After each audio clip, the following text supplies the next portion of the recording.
queria que você contasse um pouquinho da história da inteligência artificial para que a gente comece esse bate-papo, para que as pessoas possam entender esse nascedouro aí do que hoje a gente tem de conceito, do que a gente chama de inteligência artificial. O que a gente tem como a década de 60, ela é considerada a década de ouro da inteligência artificial, no qual nós tivemos as primeiras publicações e os artigos que projetaram esse futuro que a gente tá vendo hoje, né? Nós estamos experimentando a inteligência artificial, mas para a gente ter uma ideia, a primeira inteligência artificial era uma psicóloga chamada Elisa, e ela foi desenvolvida em 1964 para que a gente conseguisse fazer uma consulta como se estivesse fazendo uma entrevista com uma psicóloga com perguntas e respostas, né? Então, os conceitos que nós temos hoje de machine learning, conceitos relacionados ao aprendizado de máquina, né? Eles vêm da década de ouro. Então, isso ao longo do tempo, ela vem sendo aprimorada. E passamos por uma outra fase, o início da década de 90, já com o surgimento da base computacional dos computadores pessoais. E aí, as últimas 2 décadas, nós tivemos já um aumento exponencial, principalmente nas aplicações relacionadas à saúde. Na parte de identificação de imagens, né?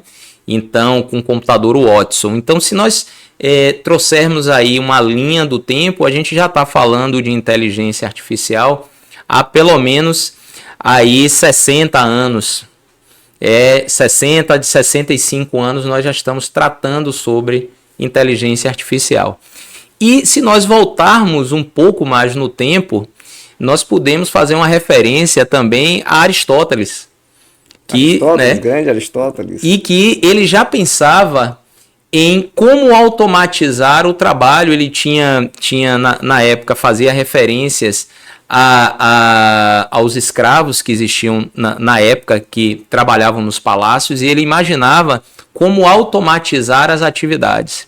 E ele tem referência a isso nas suas publicações. Sim. Então, esse pensamento de automação e criando uma inteligência que pudesse substituir, ele não é novo. Ele vem permeando aí toda a história da humanidade. Eu acho que o grande sonho do consumo da humanidade é delegar as tarefas, principalmente aquelas tarefas que são menos prazerosas, né? Vamos delegar, vamos ver se alguém substitui, alguém faz isso com uma máquina, então maravilha. E a gente vê hoje a indústria, né? A indústria 4.0 sendo robotizada, máquinas fazendo produção em série de automóveis, máquina que faz solda, que pinta. Na própria lavoura hoje você tem... O agro está muito forte. No agronegócio você tem aí a mecanização do agro e o uso de inteligência artificial, inclusive também no agro, você já tem aplicações de inteligência artificial no agronegócio. Então a gente vê que a inteligência artificial, de modo geral, a linguagem computacional, ela vem para prestar um excelente serviço à humanidade. Eu sou um otimista, então eu sempre penso no lado positivo da inteligência artificial. Eu acho que essa classificação que ela tem como tecnologia de uso geral, comparada às outras tecnologias como a máquina a vapor, a eletricidade, o computador, a internet, ela também tem um potencial de transformar a humanidade. Então, nós estamos tratando de uma tecnologia de uso geral que vai mudar o curso da humanidade. Mas o destino que vai ser dado, ele está muito relacionado com as nossas escolhas, né? Com as escolhas humanas. Porque o momento que a gente está hoje, nós estamos trabalhando com inteligências artificiais pré-treinadas. Isso. Tá? Então, enquanto nós estamos tratando de inteligências artificiais pré-treinadas, o controle ainda está sob o âmbito humano. Sim. Tá? Então, só que isso, com o passar do tempo, nós estamos tendendo a evoluir para novas tecnologias, né, que a gente chama de metacognição, que é o pensar sobre o pensamento, né? É você dar autorregulação para as IAs. E aí eu acho que a gente vai para um próximo passo e que isso daí nem sempre a gente vai ter o total controle como nós temos hoje nas inteligências artificiais pré-treinadas.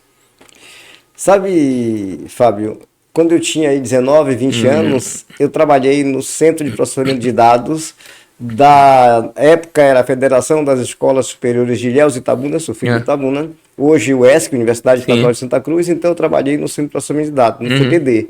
E eu trabalhava naquela época com CID PC 501, aquele monitor verde piscando, o sistema operacional DOS, que você tinha que digitar lá, você ia fazer copy, barra dir, aí você dizia qual diretório que você queria, contábil, folha de pagamento, você tinha que dar os comandos. Perfurado para poder fazer a desenvolvimento. Na verdade, trabalhava com disquete. Já era um pouquinho mais moderno. Já era mais moderno.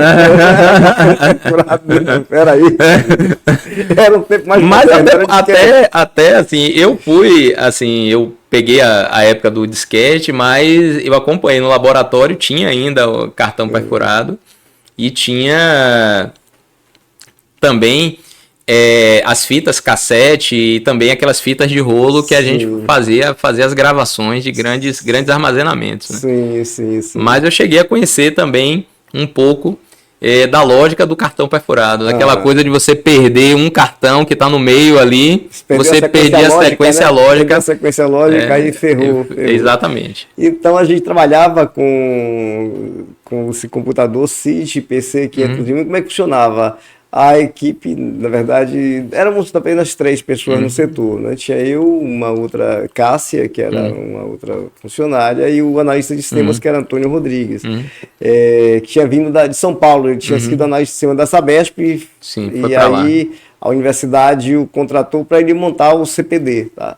Antônio Rodrigues, inclusive, mora nos Estados Unidos atualmente.